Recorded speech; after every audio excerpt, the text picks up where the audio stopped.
ఓం మహాగణాధిపతయే నమః. ఓం గురుభ్యో నమః. ఓం శ్రీమాత్రే నమః. పరమేశ్వర స్వరూపమైనటువంటి జ్యోతిష వాస్తు మరియు ఇతర అనేకమైనటువంటి శాస్త్రములను మనకు అందించినటువంటి మహర్షులకి నమస్కారం. హయగ్రీవ హయగ్రీవ హయగ్రీవేతి యో వదేత్తస్య నిస్సరతే వాణి జన్మకన్యా ప్రవాహవత్ అరుణాం కరుణాతరంగితాక్షీం ధృతపాశాంకుశపుష్పబాణచాపాం అనిమాదిభిరావృతాం మయూకైః అహమిత్యేవ విభావయే భవానీం. శ్రీమాత్రే నమః. ప్రేక్షకులకి ఆ లలితాంబిక అమ్మవారి యొక్క అనుగ్రహం పరిపూర్ణంగా కలగాలని మనస్ఫూర్తి కోరుకుంటూ మనం ఈరోజు చెప్పుకోబోయే టాపిక్ ఏమిటి అంటే, ముఖ్యంగా రాహుగ్రహం. రాహు సర్పగ్రహంగా చెప్తూ ఉంటారు, రాహుకేతువులు ఇద్దరిని కూడా. అందులో ముఖ్యంగా ఈరోజు మనం చెప్పుకునే దాంట్లో రాహువు ప్రతి లగ్నానికి, అదేవిధంగా లగ్నం తెలియని వారి రాశి వారికి ఎక్కడెక్కడ ఉంటాయి, ఎటువంటి ఫలితాలు ఉంటాయి, అందులోని మంచి ఫలితాలు ఎలాంటివి ఉంటాయి, ఇబ్బందికరమైన ఫలితాలు వచ్చినప్పుడు ఎటువంటి పరిహార మార్గం చేసుకోవాలి అనేటువంటి విషయాన్ని ఇప్పుడు మనం తెలుసుకుందాం. అయితే ఈ విషయాలు చెప్తుంది నేనైనప్పటికీ కూడా చెప్పేసిన సాక్షాత్ లలిత అమ్మవారిగా భావిస్తూ ఒక్కొక్క లగ్నము గురించి మనం తెలుసుకుందాం. కన్యా లగ్నము, కన్యా రాశి. కన్యవారి కన్నా చూసుకుంటే లగ్నంలో ఉండేటువంటి రాహు మేనేజ్మెంట్ స్కిల్స్ అద్భుతంగా పెంచుతాడు.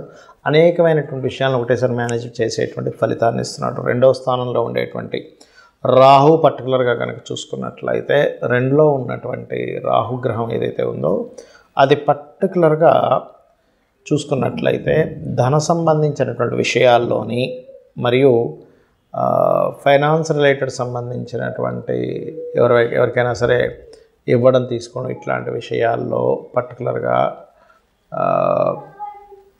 అది సేమ్ అంటే ఇక్కడ లోకల్గా కాకుండా విదేశీ సంబంధించిన ధనయోగాన్ని ఇస్తుంది. కాకపోతే మూడో రాహు ఉన్నప్పుడు మాత్రం ఖచ్చితంగా మీరు ఏదైనా మిస్కమ్యూనికేట్ చేయడం వల్ల, లేకపోతే అవతల వాళ్ళకి ముఖ్యంగా అన్నదమ్ముల వరుస వాళ్ళతో అక్కడ ఇబ్బందిని ఇస్తుంది. కాకపోతే పరాక్రమాన్ని, ధైర్యాన్ని ఇస్తుంది. 4లో ఉండేటువంటి రాహు మాత్రం కాస్త విదేశాలకు వెళ్ళి అక్కడ ఉన్నత విద్యాయోగాన్ని ఇస్తుంది. కాకపోతే ఇక్కడ కొంచెం రాహు గురురాశుల్లో ఉన్నందుకు ఎడ్యుకేషన్ రిలేటెడ్ సంబంధించిన దాంట్లో కొంతవరకు డిస్టర్బెన్స్ కూడా క్రియేట్ అవుతుంది.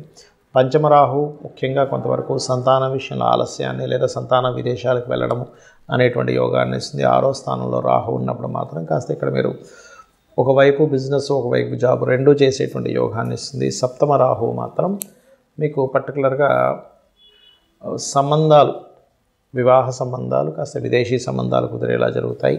8మంలో రాహు ఉన్నప్పుడు మాత్రం ఖచ్చితంగా వాహనం మీద వెళ్ళేటప్పుడు కాస్త జాగ్రత్తగా ఉండాలి. ముఖ్యంగా కుజ రాహు మహర్దశలో భాగ్యరాహు చూసుకున్నట్లయితే ఇక్కడ పర్టికులర్గా మీరు మీ యొక్క తండ్రి యొక్క సపోర్ట్ లేనట్లయితే మీ తండ్రి గారు చేసినటువంటి బిజినెస్లోకి ఎంటర్ అవ్వడము, లేదా ఉన్నత విద్యా సంబంధించినటువంటి విషయంలో ఇవాళ రేపు ఉన్నటువంటి సాఫ్ట్వేర్, ఏఐలు అంటే టెక్నాలజీని, హయ్యర్ లెవెల్ టెక్నాలజీస్ నేర్చుకోవడం ద్వారా మీరు అభివృద్ధి చెందుతారు. 10వ స్థానంలో ఉండేటువంటి రాహు ఉద్యోగంలో ఎవరు ఊహించినటువంటి స్టేజ్కి వెళ్ళడం జరుగుతుంది 10మంలో రాహు కనుక ఉన్నట్లయితే కన్యా లగ్నం వారికి. కాకపోతే లాభస్థానంలో రాహు ఉన్నప్పుడు మాత్రం మీరు food related, oil, liquid related బిజినెస్లు చేసుకునేటప్పుడు కాస్త జాగ్రత్తగా ఉండాలి. 12వ స్థానంలో కనుక మీకు రాహు ఉన్నట్లయితే పర్టికులర్గా మీరు చేయవలసింది ఏమిటి అంటే, ఇక్కడ ఈ తండ్రి గారి ఆస్తికి సంబంధించిన విషయంలో జాగ్రత్తగా ఉంటూ మీరు ఆదివారాలు ఏదైనా ఎవరికైనా సేవ చేయడం చేసినట్లయితే 12లో ఉండేటువంటి రాహు వల్ల వచ్చేటువంటి దుష్పరిణామాలు రావు. అదేవిధంగా మీరు రాహు ప్రభావం ఎక్కువగా ఉన్నట్లయితే రాహు కేతు గ్రహాల దగ్గర దీపారాధన మరియు దుర్గా ఆరాధన ఎక్కువగా చేయండి. ఇక మీరు చేయవలసినటువంటిది, నిత్యము చేయవలసింది వెంకటేశ్వర స్వామి ఆరాధన. ఇక్కడ రాహువు, కేతువు ఛాయాగ్రహాలుగా చెప్పబడింది శాస్త్రంలో. అయితే ఈ ఛాయాగ్రహాలు ముఖ్యంగా జన్మజాతకంలో ఎక్కడైనా స్థితి పొందాయి అంటే మనం ఫస్ట్ ఆఫ్ ఆల్ మనం అర్థం చేసుకోవాలి ఏంటంటే, మీ లగ్నం నుంచి శుభత్వంగా ఉండేటువంటి ప్లేస్లో మిత్రక్షేత్రంలో ఉందా, శత్రుక్షేత్రంలో ఉందా అనేది ఫస్ట్ చూసుకోండి. అంతేగాని రాహు ఎక్కడుంటే అక్కడ ఖచ్చితంగా పాప ఫలితాలు ఇవ్వాలని రూల్ లేదు. కేతు ఎక్కడుంటే అక్కడ పాప ఫలితాలు ఇవ్వాలని రూల్ లేదు. ఇందులో మరొక విషయం ఏంటంటే, చాలామందికి కాలసర్పదోషం అన్నది ఎక్కువగా చూసుకుంటూ ఉంటారు. ఒకటే గుర్తుపెట్టుకోండి, కాలసర్పదోషం అనేటువంటిది కాలానికి సంబంధించింది. అంటే ఈ దేశంలో, ఈ ప్రాంతంలో ఇలాంటివి జరుగుతాయని చెప్పడానికి మాత్రం దేశకాల సంబంధించిన వాటిని ఆ దేశానికి ఏ లగ్నం అవుతుంది, ఏ రాశి అవుతుందో చూసుకొని ఈ దేశంలో ఇక్కడ సునామీలు వస్తాయనో, లేకపోతే భూకంపాలు వస్తాయనో, కరువు కాటకాలు ఉంటాయనో, గొడవలు జరుగుతాయనో ఇట్లాంటివి చెప్పడానికి చెప్పారు. కానీ జన్మజాతకానికి కాలసర్పదోషం అప్లై చేయమని ఎక్కడ చెప్పలేదు. సర్పదోషాన్ని మాత్రం అప్లై చేయమని చెప్పారు. అది పర్టికులర్గా మీకు మేష, వృశ్చిక, అదేవిధంగా కర్కాటక, సింహ ఈ రాసుల్లో ఉన్నప్పుడు ఎక్కువగా సర్పదోషం ఎక్కువగా పనిచేస్తూ ఉంటుంది. అది ముఖ్యంగా గుర్తుపెట్టుకోండి. ఎవరికైనా సర్పదోషం ఉంది, ఇప్పుడు మనం ఇప్పటివరకు కొన్ని లగ్నాల గురించి చెప్పుకుంటూ వచ్చాం. ఈ లగ్నం వాళ్ళకైతే ఇది ఈ ప్లేస్లో ఉంటే ఇది అని. కానీ లగ్నము, నక్షత్రము, రాశి ఏమీ తెలియదు. అప్పుడు ఏం చేయాలి అంటే సింపుల్గా మీకు సర్పదోషం ఉంది లేదు అనేటువంటిది సిమ్టమ్స్ ఏమిటి అంటే, ఒకటి విపరీతమైన కోపం వస్తూ ఉంటుంది. చిన్న చిన్న విషయాలకు కోపం రావడం జరుగుతూ ఉంటుంది. సంథింగ్ నెగటివ్ ఎనర్జీ తొందరగా మీకు అట్రాక్ట్ అవుతూ ఉంటుంది సర్పదోషం ఉన్నప్పుడు. అదేవిధంగా స్త్రీలకైతే మిస్క్యారేజ్ అవ్వడము, విదేశాలకి వెళ్ళాలి అనేటువంటి ఒక సంకల్పం తీసుకొని అక్కడికి వెళ్ళిన తర్వాత అక్కడ ఇబ్బంది పడ్డము, లేనట్లయితే ఇక్కడి నుంచి వెళ్ళేటువంటి ప్రయత్నం చాలా మట్టుకు మీరు ఎన్నిసార్లు ప్రయత్నం చేస్తున్నా ఫెయిల్ అవుతూ ఉండడము. అదేవిధంగా అదే సర్పదోషం కనుక కొన్ని అంటే మీకు మనం ఇప్పుడు జాతక చక్రం లేదని మాట్లాడుకుంటున్నాం కాబట్టి సప్తమ స్థానం మీద పడితే కనుక ఒక్కొక్కసారి వారికి వివాహ జీవితంలోనే ఇబ్బందులు కలగడం లాంటివి జరుగుతూ ఉంటాయి. కాబట్టి మీరు దీనికి ఏం చేయాలంటే చాలా సింపుల్గా ఎవరికైనా సరే జాతకం తెలిసినా తెలియకపోయినా సర్పదోషం ఉందంటే దాని నివారణ మార్గం ఒకటి కాళహస్తికి వెళ్ళడం.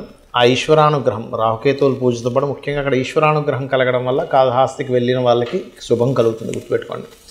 రెండవది నవగ్రహాలలో ఛాయాగ్రహాలైనటువంటి రాహుకేతు గ్రహాల దగ్గర దీపారాధన చేయడము. మీకు దగ్గరలో రావి చెట్టు ఉన్నట్లయితే రావి చెట్టు కిందని మనకి సర్ప ప్రతిష్ఠ చేసి ఉంటాయి కొన్ని, అక్కడికి వెళ్ళి చక్కగా ఒక చెంబు నీళ్ళల్లో పసుపు, కుంకుమ, గంధం వేసి కలిపి వాటి చుట్టూ ప్రదక్షిణాలు 3 కావచ్చు, లేనట్లయితే 11 కావచ్చు, 21 కావచ్చు, 41 కావచ్చు ప్రదక్షిణాలు చేసి వాటి మీద ఆ సర్పముల మీద వేయడము. అదేవిధంగా సర్ప సూక్త పారాయణము వినడం కానీ చేయడం కానీ చేయాలి. మరియు దీంతోపాటు ముఖ్యంగా మీరు చేయవలసినటువంటిది రాహువుకి అధిష్టాన దేవత అయినటువంటి దుర్గాదేవి యొక్క ఆరాధన, కేతువుకి అధిష్టాన దేవత అయినటువంటి గణపతి యొక్క ఆరాధన చేయాలి. అయితే ఇక్కడ ఎవరికైనా పర్టికులర్గా ఈ రాహుకేతువుల యొక్క ప్రభావం మరింత ఎక్కువగా ఉందండి, ఏం చేయాలి అని అనుకుంటే కనుక సింపుల్గా ఏం లేదు, మీరు కనీసం 6 నెలలకు ఒక్కసారైనా సరే కాళహస్తికి వెళ్ళి వస్తూ ఉండండి. ఈశ్వరానుగ్రహం ద్వారా కూడా దాని ప్రభావం పూర్తిగా తగ్గుతుంది. మరొకటి ఏంటంటే ఈ రాహుకేతువులు గోచారంలో సంచరించేటప్పుడు కూడా మీ లగ్నం నుంచి ఎన్నో స్థానంలో సంచరిస్తున్నాడో చూసుకోవాలి. అందులో ప్రధానంగా ధనస్థానంలోకి వచ్చినప్పుడు కొంచెం ఫైనాన్స్ విషయంలో జాగ్రత్తగా ఉండడము, 3వ స్థానంలోకి వచ్చినప్పుడు అగ్రిమెంట్స్ విషయంలో జాగ్రత్తగా ఉండడము, 4వ స్థానంలోకి వచ్చినప్పుడు పర్టికులర్గా మీరు ఏదైతే ప్రాపర్టీస్ కొనుగోలు చేసేటువంటి విషయాల్లోని ఇట్లాగా ఒక్కొక్క స్థానాన్ని బట్టి ఆ పర్టికులర్ ఇయర్లో, ఎందుకంటే 1.5 ఇయర్ ఉంటాడు కాబట్టి ఆ పర్టికులర్ ఇయర్లో గోచారంలో వచ్చేటువంటి రాహుకేతువుల యొక్క ప్రభావాన్ని చూసుకోవాలి. అంటే కేతు కనుక అలా వచ్చినప్పుడు ఒకరికి రాహు కనుక వచ్చాడు 4th హౌస్లో, 2nd హౌస్లో, అలాంటప్పుడు అక్కడ అది కొంచెం ఆ యొక్క విషయాల్లో ఆశను పెంచడము ఇట్లాంటివి ఇస్తూ ఉంటుంది. బట్ ఏదేమైనప్పటికీ కూడా మీ పర్సనల్ చార్ట్లో ఉండేటువంటి కాంబినేషన్స్ని, గోచారంలో ఉండేటువంటి గ్రహాలని మిళితం చేసుకొని చూసుకోవాలి. ఇక ఈ యొక్క రెమెడీ చేసుకుంటూ గోశాలకు వెళ్ళి ఏదైనా చేయాలి అనుకుంటే గోవులకి బెల్లంతో కూడినటువంటి 4 ఉండల్లా తయారు చేసి గోవు తినిపించండి, మరియు గ్రాసము తినిపించండి. రాహుకేతువుల దోషం అనేటువంటి పూర్తిగా తగ్గుతుంది.